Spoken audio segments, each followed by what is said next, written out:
শ্রীমদ্ ভগবদ গীতার নবম অধ্যায় রাজবিদ্যা রাজগুহ্য যোগ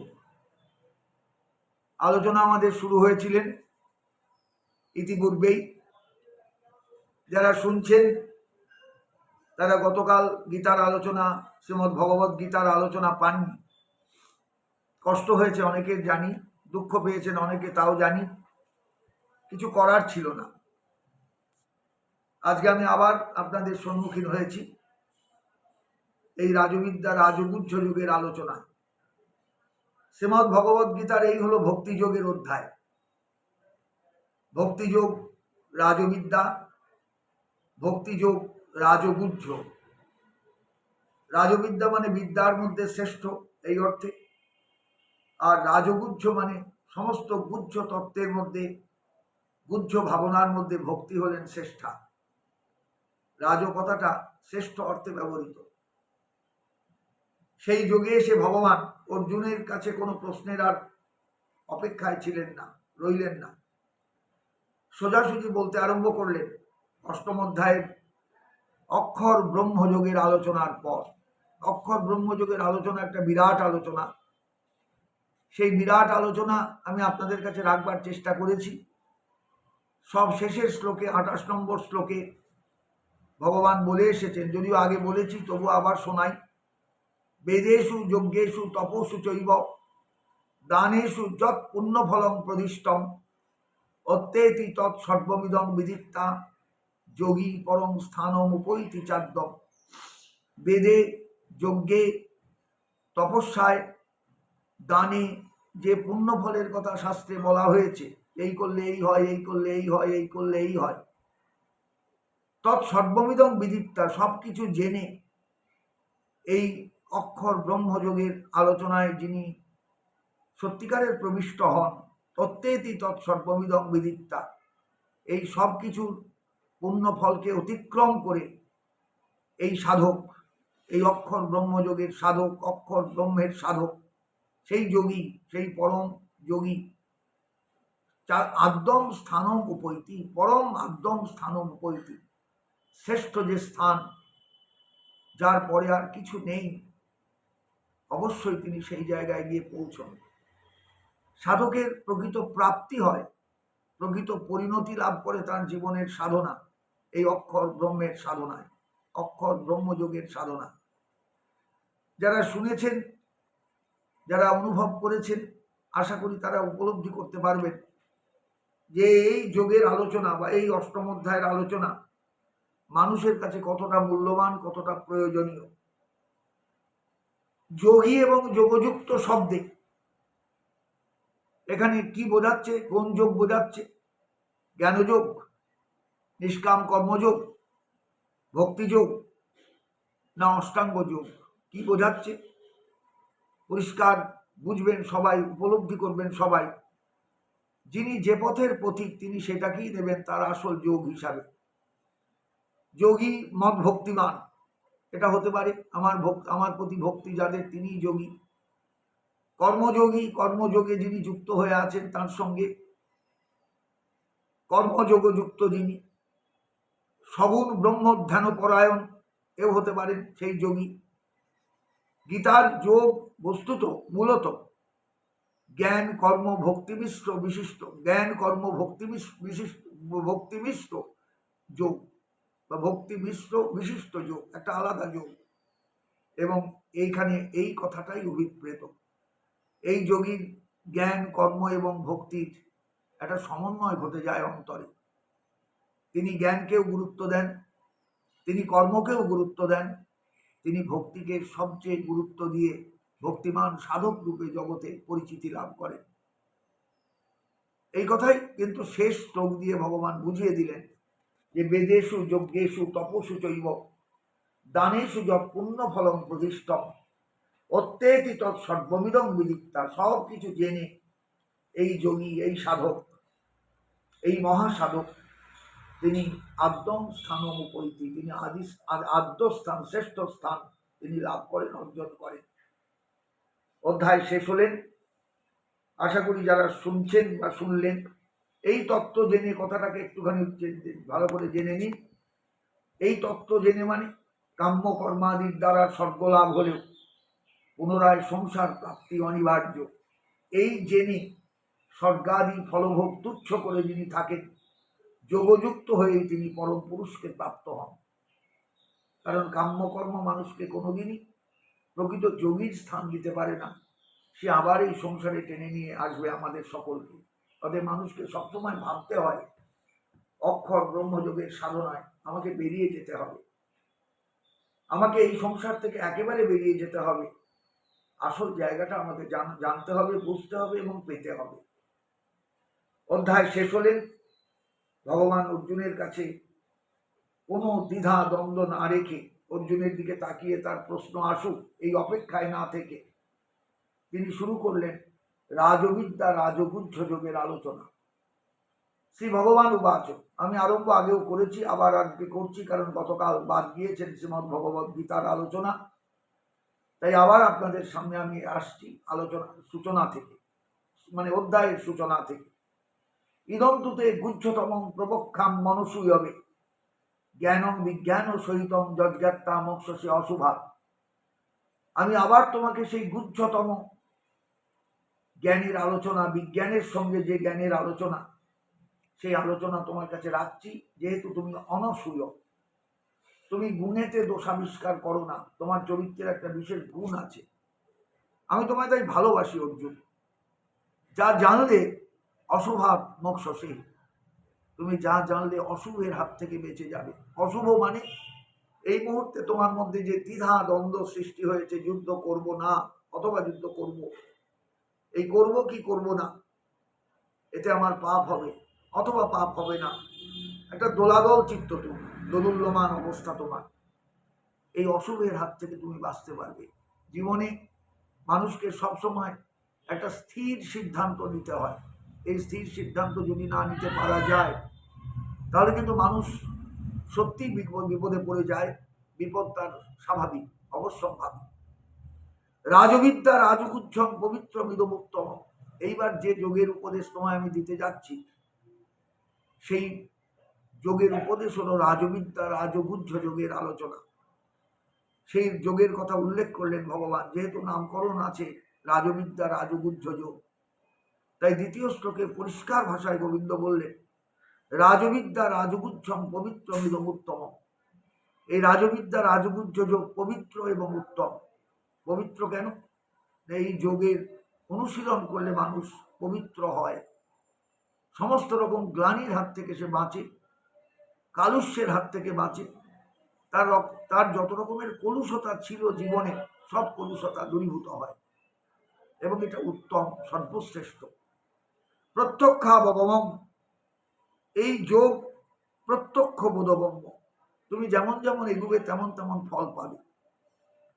সুসুকম ধর্মম সুসুকম, অর্থাৎ ধর্মসঙ্গত, এবং কর্তুম সুসুকম, এটা সুখসাধ্য, এটা পারা যায়, চট করে পারা যায়। এর জন্য খুব কাঠখড় বেশি পোড়াতে হয় না, আর এটা অব্যয়, এর কোনো পরিবর্তন হয় না, এর কোনো বিনাশ হয় না। এটা চিরকাল মানুষের যা অর্জিত, সেই অর্জিত রূপেই থেকে যায়, তার চেতনার মধ্যে, তার সাধনার মধ্যে, তার উপলব্ধির মধ্যে এই যোগের আস্বাদন থেকে যায়। অতএব এই যোগের সম্পর্কে তোমায় আমি কিছু বলছি, তুমি শোনো। রাজবিদ্যা রাজগুহ্য যোগটা কি, সংক্ষেপে একটু আলোচনা করা যাক। সেটা হলো এই যে বিদ্যা কিন্তু শাস্ত্রে অনেক রকম আছে, যেমন ব্রহ্মজ্ঞান, তাকেও বলা হয় ব্রহ্মবিদ্যা। গীতার কথা দেখবেন, গীতার প্রত্যেক অধ্যায় শেষে বলা আছে ইতি শ্রীমদ্ ভগবদ গীতাসু উপনিষৎসু ব্রহ্মবিদ্যায়াং যোগশাস্ত্রে শ্রীকৃষ্ণ অর্জুন সংবাদে অমুক অধ্যায়। ব্রহ্মবিদ্যা, যেমন ব্রহ্মজ্ঞানকে ব্রহ্মবিদ্যা বলা হয়েছে, তেমনি রাজবিদ্যা এও একটা বিদ্যা, এও একটা জ্ঞান। রাজগুহ্য যোগ এও একটা জ্ঞান, বিষয়, একটা জ্ঞানের বিষয়। এই জ্ঞান মানে এটাই হলো খুব সুখে প্রাপ্ত জ্ঞান, সুখে পাওয়া যায়, ইচ্ছা করলেই পাওয়া যায়, চেষ্টা করলেই পাওয়া যায়।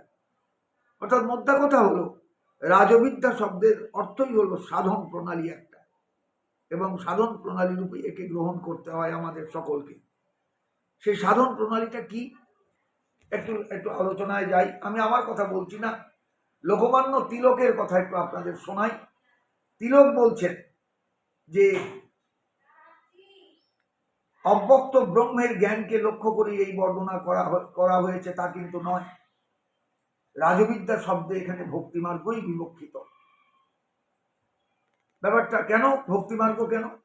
এই অধ্যায়ে প্রথম কয়েকটি শ্লোকে পরমেশ্বরের যোগৈশ্বর্যের উল্লেখ করে তারপরে তাকে গতির ভর্তা, প্রভু ইত্যাদি রূপে অর্থাৎ ভক্তের ভগবান রূপে তাকে বর্ণনা করা হয়েছে। অবশিষ্ট প্রায় সমস্ত শ্লোকেই ভক্তি যোগেরই কথা। একে প্রত্যক্ষাবগম্য ও সুখসাধ্য বলা হয়েছে। জগতে ভক্তিমার্গই কিন্তু প্রত্যক্ষ এবং দক্ষ ঈশ্বরের উপাসনার ক্ষেত্র। জ্ঞানমার্গে অব্যক্তের উপাসনা বা ব্রহ্মচিন্তাকে প্রত্যক্ষাবগম্য বলা যায় না। প্রত্যক্ষ অবগম্য এটা বলা যায় না।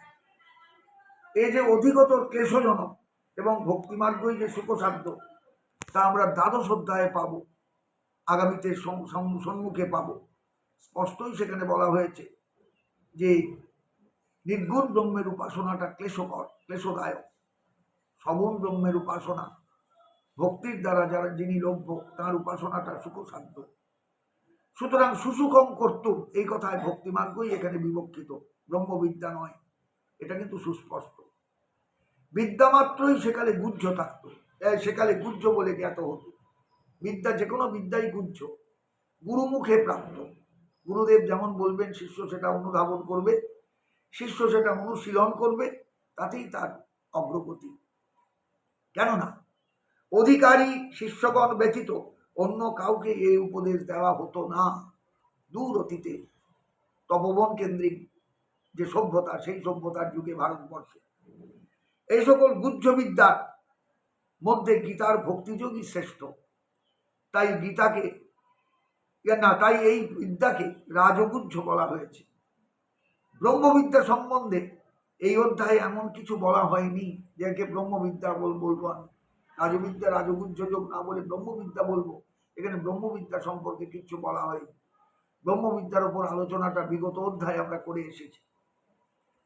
বস্তুত অক্ষর ব্রহ্মের স্বরূপ অষ্টম অধ্যায়ে বিশেষভাবে বর্ণিত হয়েছে এবং অনন্যা ভক্তির দ্বারাই তাকে লাভ করা যায় একথাও সেখানে বলা হয়েছে। কিন্তু অক্ষর ব্রহ্মে মনঃসংযোগ সুকঠিন এবং সকলের তা সাধ্যায়ত্ত নয়। এজন্যই অপেক্ষাকৃত সহজ সাধ্য সুসুখম ভক্তিমার্গই যে এখানে বিবক্ষিত সেটা কিন্তু অনুধাবন করা যায়। পরবর্তী কয়েক অধ্যায়ে বিশেষভাবে পরমেশ্বরের দত্তস্বরূপের বর্ণনা এবং ভক্তিযোগেরই প্রাধান্য স্বীকৃত হয়েছে এই অধ্যায় থেকে শুরু করে। তাহলে নিশ্চয়ই বুঝতে পারছেন এই রাজবিদ্যা রাজগুহ্য যোগ এখানে কর্মযোগের নয়, জ্ঞানযোগের নয়, শুধু যোগেরও নয়, এখানে ভক্তিযোগের আলোচনা বিশেষভাবে যে হয়েছে সেটা কিন্তু ধরা যায়, অনায়াসে ধরা যায়। তাহলে আশা করি যারা শুনছেন তারা বিষয়টার গুরুত্ব বুঝতে পারবেন। ভগবান এই অধ্যায়তে ভক্তির কথাই বিশেষভাবে বলছেন। শুরু হচ্ছে আমাদের আলোচনা। তৃতীয় শ্লোকে ভগবান বলছেন অশ্রদ্ধ ধানা পুরুষা ধর্মশাস্ত্র পরন্তপ অপ্রাপ্যমান নিবর্তন্তে মৃত্যু সংসার বর্তনে। অর্জুন, অশ্রদ্ধ ধানা পুরুষা, যে সমস্ত পুরুষ এই ভক্তিযোগে অশ্রদ্ধ ধান, মনে রাখবেন যে কোনো ক্ষেত্রে, যে কোনো বিদ্যা অর্জনের ক্ষেত্রে, যে কোনো শাস্ত্র বোধের ক্ষেত্রে, যে কোনো শিক্ষার ক্ষেত্রে, যে কোনো কিছু প্রাপ্তির ক্ষেত্রে মানুষের জীবনে শ্রদ্ধা আগে দরকার।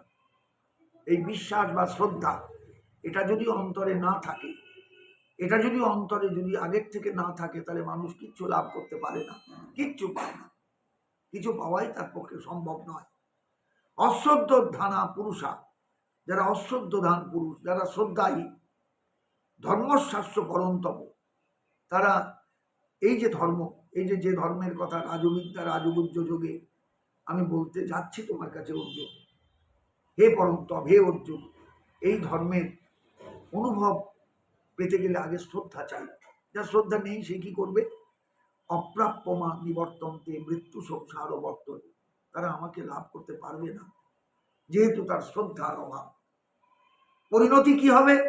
মৃত্যু সংসার বর্তনী নিবর্তন্তে, তারা মৃত্যুময় এই সংসারে এসে আবার ঘুরপাক খাবে, আবার ঘুরবে, আবার জন্ম নেবে, আবার সংসারের পাকচক্রে ঢুকবে, আবার দুঃখ পাবে, কষ্ট পাবে, জ্বালা পাবে, যন্ত্রণা পাবে।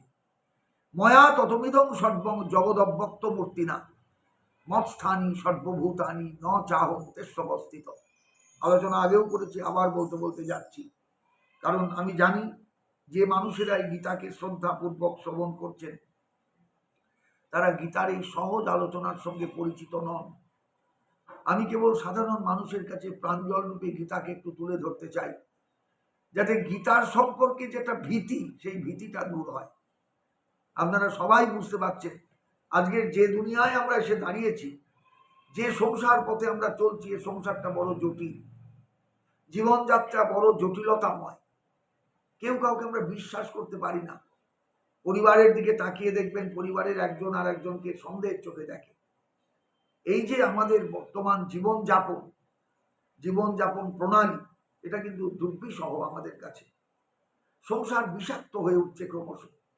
আজকে গীতার ভীষণ প্রয়োজন মানুষের জীবনে, ভীষণ প্রয়োজন, অত্যন্ত গুরুত্বপূর্ণ গীতার আলোচনা। কিন্তু দুঃখের বিষয়, কোথাও আমরা সেই আলোচনা সহজভাবে পাচ্ছি না। টিকা টিপ্পণী কে কজনা পড়েন, টিকা টিপ্পণী কে কজনা বুঝবেন, টিকা টিপ্পণীর সঙ্গে কার কজনার যোগাযোগ আছে বলুন দেখি? কারণ সংস্কৃত জ্ঞান কটা মানুষের আছে? টিকা টিপ্পণী বুঝতে গেলে সংস্কৃত জ্ঞান দরকার। আমি যদি টিকা টিপ্পণীর আলোচনা দিয়ে এই গীতার আলোচনা ভরিয়ে দিতাম, তাহলে এই শ্রোতা কটা কিন্তু আসতো না কাছে, কেউ আসতো না, কেউ আসতো না, কেউ আসতো না। সবাই বলতো, ও বাবা, এ তো আবার সেই জটিল থেকে জটিলতর হয়ে গেছে গীতা। আমি কিন্তু সেই জটিলতা চাই না। সহজভাবে গীতাকে গ্রহণ করুন, সহজভাবে গীতাকে উপদেশাত্মক গ্রন্থ রূপে গ্রহণ করুন। আর যাত্রার উপদেশ নয়, ভগবান শ্রীকৃষ্ণের উপদেশ, যিনি গীতার প্রচারক, যিনি ভয়ঙ্কর একটা সংকটজনক মুহূর্তে গীতা আলোচনাকে মানুষের দরবারে এনেছিলেন। সেটা হলো কুরুক্ষেত্রের যুদ্ধের প্রাক মুহূর্ত। যুদ্ধ শুরু হতে যাচ্ছে, অর্জুনের দিকে তাকিয়ে গোবিন্দের মনে হয়েছে অর্জুন এখনো দ্বন্দ্বের মধ্যে বিরাজ করছেন। এই দ্বন্দ্বের অতীত না হতে পারলে, দ্বন্দ্ব শূন্য না হতে পারলে অর্জুনের দ্বারা এই বিরাট যুদ্ধ অতিক্রম করা অসম্ভব। এই যুদ্ধে পাণ্ডবদের জয় হবে না। যদি অর্জুন ফিটনেস না পান, ফিট যদি না হয়, তার যদি ফিটনেস সার্টিফিকেটটা ঠিক না অর্জিত হয়, তাহলে যুদ্ধটা কিন্তু পাণ্ডবদের পক্ষে কখনোই মঙ্গলজনক হবে না। আর পাণ্ডবরা যদি যুদ্ধে হেরে যান, তাহলে জগতে সুয়ের জয় হবে না, কুয়ের জয় হবে। আমি কৃষ্ণ থেকেও আমি প্রকৃত ভালো যারা সত্যি সৎ ধর্মাবলম্বী, যারা সত্যই ঈশ্বর বিশ্বাসী, তাদের জয় হবে না, অসতের জয় হয়ে যাবে। আমি থাকতে তো এটা সম্ভব হয় না বা হতে পারে না। গোবিন্দ তাই অর্জুনের ফিটনেসটার জন্য চিন্তা করলেন সর্বাগ্রে। তুমি মানসিক ফিটনেস পাও, শারীরিক ফিটনেস তোমার আছে আমি জানি, কিন্তু মানসিক ফিটনেসটা নেই। এর জন্যই তোমাকে আমার উপদেশ দেওয়া। খুব ভালো করে গীতাকে উপলব্ধি করবেন। আমাদের প্রত্যেকের জীবনেও দেখবেন এই ফিটনেসটার অভাব। আমরা সেই ফিটনেস নিয়ে চলি না, আমরা সেই ফিটনেস নিয়ে চলতে পারি না। আমাদের জীবনে সেই ফিটনেসটা তৈরি হয়নি এখনো। আমাদের ফিটনেসটার প্রয়োজন আছে। গীতা আমাদের সেই ফিটনেসটা দেবেন, আমাদের শক্ত করবেন, শক্ত ভিত্তির ওপর দাঁড় করাবেন। এই জন্যই এই আলোচনা। ময়া ততমিদং সর্বং জগৎ অব্যক্ত মূর্তি না। জানো অর্জুন, আমি এই সমস্ত জগতে অব্যক্ত রূপে ছড়িয়ে আছি, সর্বত্র সর্বত্র আমি ছড়িয়ে আছি। যে কোনো স্থানে, যে কোনো জায়গায়, তুমি যেখানেই আমার তাকাবে, মানে আমার দিকে নয়, যেখানেই তাকাবে তুমি বুঝে নেবে, জানবে আমি সেখানে আছি। এবং কিভাবে না, সকলের মধ্যে নানা রূপে আমি বিরাজ করছি, নানা রূপে আমি সেখানে বিরাজমান। কিন্তু কোথাও আমাকে ধরা যাবে না, কোথাও আমাকে ছোঁয়া যাবে না, কোথাও আমাকে তুমি ধরতে পারবে না যে এখানে তিনি আছেন এইটুকু জায়গা, তা নয়। কিন্তু আমি আছি সর্বত্র। মৎস্থানী সর্বভূতানি, সর্বভূতানি মৎস্থানী, আমার স্থানেই সবাই বাস করে। মৎস্থানী সর্বভূতানি মানে না সমস্ত জীব, ভূত ভূতানি মৎস্থানী, সমস্ত ভূত সকল আমাতে অবস্থিত। মৎস্থানী মানে আমাতে অবস্থিত। আর ন চাহম তেসু অবস্থিত, আমি কিন্তু তাদের মধ্যে অবস্থিত নই। জীব আমার মধ্যে অবস্থিত, আমি কারোর মধ্যে অবস্থিত নই। ন চ মৎস্থানী ভূতানি, পরের শ্লোকেই বললেন, আমি আগেও বলেছি আগের দিনের আলোচনায়, ন চ মৎস্থানী ভূতানি, ভূত কিন্তু কোন প্রাণী কিন্তু, তার আগের শ্লোকে বললেন অব্যক্ত মূর্তিনা ময়া ইদং সর্বং জগৎ ততম সর্বভূতানি মৎস্থানী, সমস্ত প্রাণী সমস্ত জীব আমাতে অবস্থিত। অহং চ তেসু ন অবস্থিত, আমি কিন্তু তাদের মধ্যে অবস্থিত নই। পঞ্চম শ্লোকে এসে বলছেন মে ঐশ্বরং ঐশ্বরং যোগম পোষ্য, তুমি আমার ঐশ্বরিক যোগ দেখো। কি যোগ না ভূতানি চ মৎস্থানী ন, কোনো প্রাণী ভূত সকল আমার মধ্যে নয়, আমাতে অবস্থিত নয়। আমাকে আমার মধ্যে আমিই শুধু আছি, ভূত কিন্তু নেই। অথচ আগের শ্লোকে বলে এলেন সব জীব আমাতে বাস করে। আর পরের শ্লোকে বলছেন ভূতানি চ মৎস্থানী ন। আমার আগের দিন একটু এই জায়গাটায় বলতে ভুল হয়ে গিয়েছিল, হঠাৎ কথাটা বেরিয়ে গেছে, আমি পরে সেটা বুঝতে পেরেছি, আপনারা কারেকশন করে নেবেন। ভূতানি চ মৎস্থানী ন, এই প্রাণীসমূহ কিন্তু আমার মধ্যে নয়। মম আত্মা ভূতভৃত ভূত ভাবন চ, আমার যে আত্মা, আমার যে স্বরূপ, সেই স্বরূপ হল ভূত ধারক, ভূতভৃত, সমস্ত ভূতকে ধরে আছে। ভূত ভাবন চ, তার আমি হলাম ভূত পালক। ভূতস্থ ন, আমি কোনো ভূতের মধ্যে অবস্থিত নই, কোনো প্রাণীর মধ্যে অবস্থিত নই। বলুন তো মিলাবেন কেমন করে? এই কঠিন জায়গাটা কি করে মিলবে? আগের শ্লোকে বললেন, চতুর্থ শ্লোকে বললেন মায়া ততমিদম সর্বং জগৎ অব্যক্ত মূর্তি না, আমি অব্যক্ত মূর্তিতে সমস্ত কিছুর মধ্যে বিস্তৃত হয়ে আছি। ততমিদম মানে বিস্তৃত, সর্বত্র ছড়িয়ে আছে। মৎস্থানী সর্বভূতানি, সমস্ত প্রাণী আমার মধ্যে। ন চ অহং তেসু অবস্থিত, আমি কিন্তু তাদের মধ্যে নই। পরের শ্লোকে বলছে ন চ মৎস্থানী ভূতানি, কোনো প্রাণী কোনো ভূতি ন মৎস্থানী আমার মধ্যে নয়। তার মানে আমার মধ্যেও বটে, আমার মধ্যে নয়ও বটে।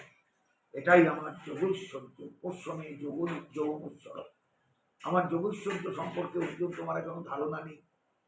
আমাকে দেখেছো তুমি কৃষ্ণরূপে, দ্বারকাধীশ রূপে, আমি দ্বারকা থেকে আসি, দ্বারকায় ফিরে যাই, তোমার সঙ্গে আমার একটা সখ্য ভাব, এইভাবেই তুমি আমায় চিনেছ। কিন্তু আমার এই ভূত মহেশ্বর সত্তা, আমার যোগৈশ্বর্য, এগুলো সম্পর্কে তোমার কিন্তু ধারণা নেই। ভূতভৃত চ ভূতভৃত ন চ ভূতস্থ মমাত্মা ভূত ভাবনা, বলছেন মম আত্মা ভূতভৃত, আমার আত্মা ভূতভৃত, সমস্ত ভূতের পালক, ভূতের ধারক। ভূত ভাবনা চ, ভূত পালকও বটে। ভূতস্থ ন, ভূতের মধ্যে কিন্তু, প্রাণীর মধ্যে কিন্তু আমি নেই। আমি সকলের ধারক, সকলের পালক, কিন্তু ভূতের মধ্যে আমি নেই, কোনো জীবের মধ্যে আমি নেই। মানে আমাকে তুমি কোথাও পাবে না, কোথাও পাবে না। অথচ সব বাড়ির রক্ষাকর্তা আমি, পালন করি আমি, তাদের ধারক বাহক সব কিছু আমি। বিষয়টা ভাবুন একবার। আমি একটু এগিয়ে যাই, তাহলে বুঝতে পারবেন। পরের শ্লোকে বলছেন যথাকাশ স্থিত নিত্যং বায়ু সর্বত্র গো মহান, আকাশস্থ বায়ু নিত্য, যেমন সর্বত্র ছোটাছুটি করে মহান বায়ু। যথা আকাশ স্থিত নিত্যম বায়ু সর্বত্র গো মহান, বায়ু সর্বত্র গো, বায়ুর পথ কেউ রোধ করতে পারে না। এবং এই বিরাট যে আকাশ, আকাশ মানে শূন্যস্থান, এই শূন্যস্থানে বায়ু প্রবাহিত থাকে। যেমন আকাশের মধ্যে বায়ু প্রবাহিত থাকে, তথা সর্বাণী ভূতানি মৎস্থানী, সেইভাবে আমি যেন মহাকাশ, সমস্ত প্রাণী আমার মধ্যেই রয়েছে। এইভাবেই তুমি বুঝবার চেষ্টা করো, আমার অবস্থানটা এইভাবে বুঝবার চেষ্টা করো। যথাকাশ স্থিত নিত্যম বায়ু সর্বত্র গো মহান, তথা সর্বাণী ভূতানি মৎস্থানী ইতি উপধারণ। তাৎপর্যটা কি দাঁড়ালো? ভূত সকল আমাতেই স্থিতি লাভ করে চলছে, কারণ আমার সত্তাতেই জগতের সত্তা। আমি না থাকলে কিছুই থাকে না, কিছুই থাকবে না। আমার সত্তাই তারা সত্তাবান। সুতরাং বলা যায় তারা আমাতেই, কিন্তু নির্গুণ বিভাবে আমি নিঃসঙ্গ, নিরবয়ব, নির্বিশেষ। আমাকে যদি কেউ নির্গুণ রূপে উপাসনা করে, তাহলে সেই নির্গুণ বিভাবে আমি নিঃসঙ্গ, আমি নিরবয়ব, আমি নির্বিশেষ। বস্তুত আমাতে কিছুই সংশ্লিষ্ট থাকতে পারে না, কিছুর যোগই থাকতে পারে না, অথচ বোধ হয় যেন এরা আমাতেই রয়েছে, আমাতেই ভাসছে, আমাতেই রয়েছে। এটাই আমার যোগ বা অঘটন ঘটন চাতুর্য। আমি যে অঘটন ঘটন চাতুর্যে আমি যে মহান, এটাই আমার বড় পরিচয়। এবং এই যোগপ্রভাবে আমি ভূতধারক হয়েও ভূতগণের মধ্যে নই, কেননা আমি নিঃসঙ্গ। ভাবুন এইবার জায়গাটা বুঝতে না পারলে কিন্তু জায়গাটা প্রত্যেকের ভেতরে ঘোলাটে হয়ে থাকবে, প্রত্যেকেই মানে একটা অস্বস্তিতে ভুগবেন। ব্যাপারটা তো বুঝতে পারলাম না, আবার বুঝবার চেষ্টা করুন। সৃষ্টি কৌশল, অঘটন ঘটন সামর্থ্য, পরমেশ্বর স্বরূপের এই পরস্পর বিরুদ্ধ বর্ণনার তাৎপর্য এই যে সগুণ ও নির্গুণ এই দুটি বিভাগ পরস্পর বিরুদ্ধ। তিনি নির্গুণ হয়েও সগুণ, সুতরাং তাতে পরস্পর বিরুদ্ধ গুণের সমন্বয় হতেই পারে। তিনি নির্গুণ হয়েও সগুণ। এর আগের অধ্যায়ে অক্ষর ব্রহ্মতত্ত্বের আলোচনা হয়ে গেছে। অক্ষর ব্রহ্মবস্তু নির্বিশেষ, তার কোনো আকার টাকার কিছু নেই, কিন্তু আবার তিনি আকারবানও বটে। তাহলে এই যে সগুণও বটে, নির্গুণও বটে, সাকারও বটে, নিরাকারও বটে, এই বোধটা যদি ভেতরে ঠিক ঠিক না ঢোকে, না দাঁড়ায়, তাহলে কিন্তু এই শ্লোকগুলো বুঝতে পারবেন না। এই জন্যই বললেন ভগবান যে আমি আগে বললাম তিনি নির্গুণ হয়েও সগুণ, যদিও তিনি নির্গুণ ব্রহ্মরূপী, তিনি সগুণ, অর্থাৎ তার একটা রূপ আছে। সুতরাং তাতে পরস্পর বিরুদ্ধ গুণের একটা সমাবেশ, তার মধ্যে পরস্পর বিরুদ্ধ গুণে তিনি নির্গুণ হয়েও সগুণ, নিরাকার হয়েও সাকার, সবিশেষ হয়েও নির্বিশেষ, নির্বিশেষ হয়েও সবিশেষ। বলুন, এটা বুঝতে না পারলে আপনি কি করে এগোবেন এই জায়গাটায়? তিনি ঈশ্বর, এবং ঈশ্বর বলেই তার মধ্যে ঐশ্বরিক ক্ষমতা আছে। এই ঐশ্বরিক ক্ষমতাই হলো সগুণ হয়েও তিনি নির্গুণ, সাকার হয়েও তিনি নিরাকার, নিরাকার হয়েও তিনি সাকার, সবিশেষ হয়েও তিনি নির্বিশেষ, নির্বিশেষ হয়েও তিনি সবিশেষ। এবার বলছেন, যথা আকাশ স্থিত নিত্য বায়ু সর্বত্র গো মহান। বাতাস সর্বত্র, সর্বত্র যে বাতাস বিচরণ করে, নিত্যম আকাশস্থিত, সেই বায়ু কোথায় থাকে? আকাশে, মহাশূন্যে। শূন্য সর্বত্র আছে, শূন্য পৃথিবীতে নেই, এমন কোনো জায়গা নেই। আকাশ সর্বত্র, আকাশ সর্বব্যাপী, আকাশ সমস্ত জায়গায় আছেন। তথা সর্বাণী ভূতানি, তেমনি সমস্ত প্রাণী মৎস্থানী, আমাতেই স্থিত। আকাশের মধ্যে যেমন বাতাস থাকে, তেমনি জগতের সমস্ত জীব আমার মধ্যেই বিদ্যমান। এটা জেনো, এটা বুঝো, এটা উপলব্ধি করো অর্জুন। সর্বভূতানি কোন্তেয় প্রকৃতি জানতি মামিকাম, সর্বভূতানি কোন্তেয় প্রকৃতি জানতি মামিকাম, জেনে রেখো অর্জুন, সমস্ত প্রাণী, সর্বভূতানি, হে কোন্তেয়, হে কুন্তিনন্দন, মামিকাম প্রকৃতি জানতি, মানে সমস্ত প্রাণী, সমস্ত ভূত কল্পক্ষয়ে, মানে যখন শেষ হয় সৃষ্টির প্রথম ধাপ, মানে সৃষ্টি শেষ হয়ে গেল একবার, কল্পক্ষয় যাকে বলে, তখন সমস্ত প্রাণী মামিকাং প্রকৃতি জানতি, আমার প্রকৃতিতে বিলীন হয়ে যায়। আবার কল্পাদৌ, যখন কল্পারম্ভ হলো, সৃষ্টি শুরু হলো, অহং তানি বিসৃজান, আমি সমস্ত জীবকে আবার সৃষ্টি করি, আমি তাদের সবাইকে আবার জন্ম দিই। কল্পক্ষয়ে পুনস্তানি কল্পাদৌ বিসৃজাম। অর্জুন, এই যে জগৎটা দেখছো না, প্রচুর সমস্ত আমার প্রকৃতি সৃষ্টি করেন। কখন না, যখন সৃষ্টি শুরু, সমস্ত প্রাণীর সৃষ্টিকর্ত্রী প্রকৃতি, সেই আমি প্রকৃতি, আমারই। এটা হলো আদৌ যখন শুরু হলো, সৃষ্টি শুরু হলো। আবার কল্প পুনঃস্থান, না, এটা হলো আগের শ্লোকের সঙ্গে, আগের কথার সঙ্গে অন্য। যখন যখন কল্পক্ষয় হয়, তখন সমস্ত প্রাণী প্রকৃতির মধ্যে বিলীন হয়ে যায়। আর কল্পাদৌ, যখন সৃষ্টি শুরু হয়, বিসৃজাম, আবার তারা জন্মায়। এইভাবেই চলছে জগৎ। প্রকৃতিং সাম অবষ্টভ্য বিসৃজামি পুনঃ পুনঃ। আমি প্রকৃতিকে আশ্রয় করে, প্রকৃতিকে বশীভূত করে, প্রকৃতিকে নিয়ে আমি সব সময় এই সৃষ্টি লীলায় ব্যস্ত। পুনঃ পুনঃ বিসৃজামি, বিসৃজামি ক্রিয়াপদটা নিত্য বর্তমানের ক্রিয়াপদ, অর্থাৎ এ কল্পে সৃষ্টি হলো, আবার ধ্বংস হয়ে গেল, আবার নতুন কল্প শুরু হলো, আবার সৃষ্টি হলো, মানে সৃষ্টিটা অহরহ চলছে, এটা নিত্য বর্তমান। ভূতগ্রাম মিমং কৃষ্ণম অবসম প্রকৃতির বসাত। এইভাবেই অনন্ত প্রাণী অবশ হয়ে, প্রকৃতির বশীভূত হয়ে কৃষ্ণ, সমস্ত জীব ধ্বংস হয়ে যায় আবার সৃষ্ট হয়, ধ্বংস হয়ে যায় আবার সৃষ্ট হয়। প্রাচীন কর্মনিমিত্ত তত্ত্ব স্বভাব বসাত। কেন সৃষ্টি হয় না, প্রাচীন কর্ম, পুরনো কর্ম তার রয়ে গেছে, কর্মফল তাকে পেতে হবে, এই জন্য স্বভাববশত আবার সে জন্মায়। সংস্কার রূপে প্রলয়কালে লুপ্ত থাকে, আবার সৃষ্টিতে স্বভাব রূপে অভিব্যক্ত হয়। এই স্বভাববশেই জীবগণ বিভিন্ন যোনি প্রাপ্ত হয়। এই জন্য বলা হয় নিজস্ব স্বভাবে ভূতগণের সৃষ্টি হয়। যে যেমন কর্মফল নিয়ে আসে, কর্মফল অনুযায়ী তার স্বভাব, সেই স্বভাবেই তার সৃষ্টি, আবার পরবর্তীতে মহাপ্রলয়কালে তার ধ্বংস।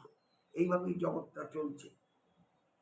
এই যে সৃষ্টি এবং ধ্বংস লীলা, নচমাং তানি কর্মাণি নিবদ্ধন্তি ধনঞ্জয়, আমাকে কিন্তু এই সৃষ্টি এবং ধ্বংস লীলা এবং ধ্বংসলীলা, এগুলো আমাকে কিন্তু কখনোই বন্ধন করতে পারে না, বাঁধতে পারে না।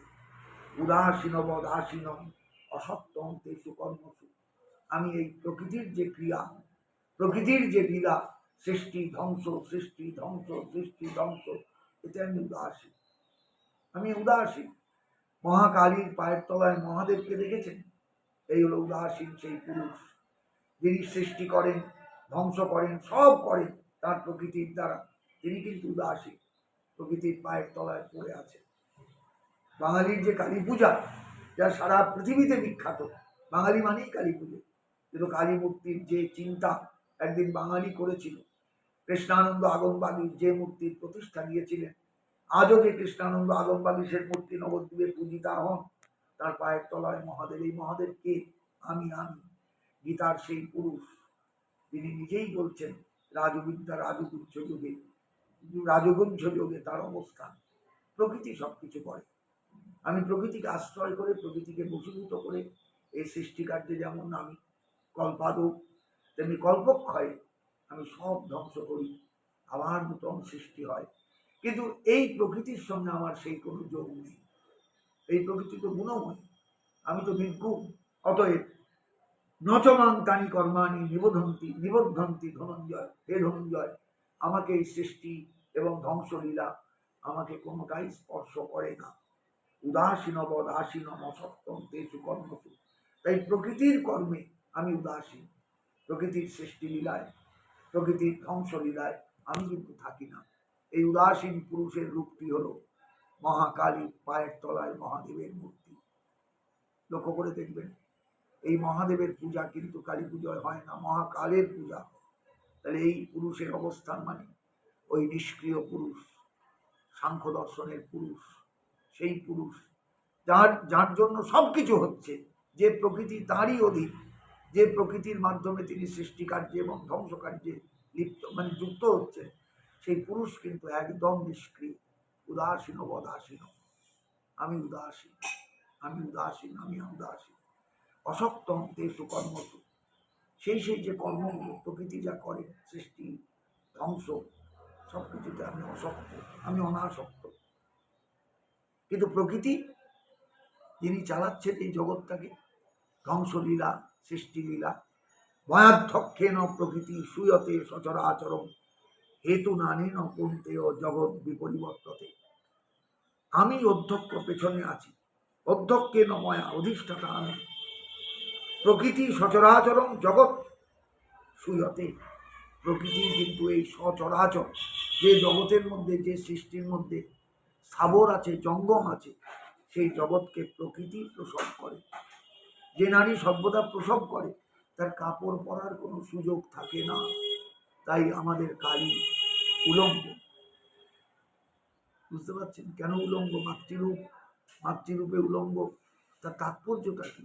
এই প্রকৃতি তো আমাদের মাও তো বটে, তাই তিনি উলঙ্গ, কিন্তু সর্বদা তিনি সন্তানের জন্ম দিচ্ছেন। কাপড় তুলবেন কোন অবকাশে, কোন অবসরে? দিয়েই বলছেন, হে কন্তে অনেন হেতুনা জগৎ বিপরিবর্ততে। এই প্রকৃতির কারণে জগৎ বারবার পরিবর্তিত হয়, ধ্বংস হয়, সৃষ্টি হয়, আবার ধ্বংস হয়, আবার সৃষ্টি হয়, আবার ধ্বংস হয়, আবার সৃষ্টি হয়। বাঙালির কালীতত্ত্বটা বুঝতে পারলেন গীতার ভাষায়? রবীন্দ্র কালী বলে কিছু বর্ণনা করেননি, কিন্তু প্রকৃতির যে রূপ বর্ণনা করলেন, পুরুষ রূপে নিজের অবস্থানটা যেভাবে জানিয়ে দিলেন, উদাসীন অবদাসীন, আমি উদাসীন। উদাসীন মানে একেবারে সবরূপী মহাদেব হৃদয় পরিসংস্থিতা। দক্ষিণা কালিকার ধ্যানে দেখবেন একটা লাইনই আছে, লাইন সেখানে পাওয়া যায়, সবরূপী মহাদেব হৃদয় পরিসংস্থিতা।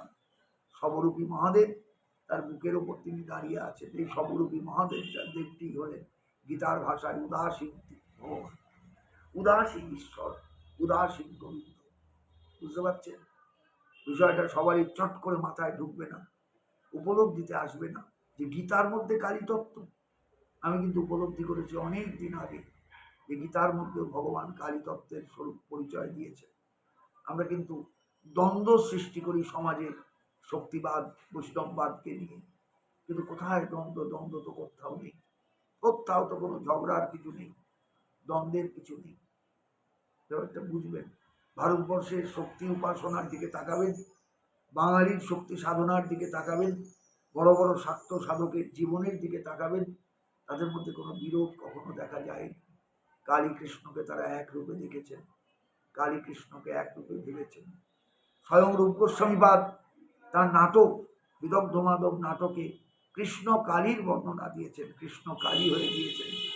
আয়ান ঘোষ এসে রাধারানীকে কালী পূজা করতে দেখে আর কিছু বলতে পারেননি, এসেছিলেন খুব বকবেন টকবেন বলে, কিন্তু সেই কালী মূর্তির অর্চনায় তার স্ত্রী ব্যস্ত, এটা দেখে আয়ান ঘোষ আর কিচ্ছু বলতে পারেনি। এই কৃষ্ণ কালী মূর্তির উপাসনা নবদ্বীপে হয় রাসের সময়। যারা রাস দেখেছেন তারা নবদ্বীপে কৃষ্ণ কালীর মূর্তিও দেখবেন, আশা করি দেখেছেন, দেখবেন, দেখেছেন বটে। তাহলে বুঝে দেখুন, গীতার মধ্যে সেই কালী কৃষ্ণের অভিন্নত্বকেও ভগবান কিন্তু প্রকাশিত করে দিলেন। আজ এই পর্যন্ত রাখলাম, আগামীকাল আবার এখান থেকে আমরা অগ্রসর হব। জয় নিতাই, জয় গৌর হরি, জয় শ্রীমদ্ ভগবদ্ গীতা।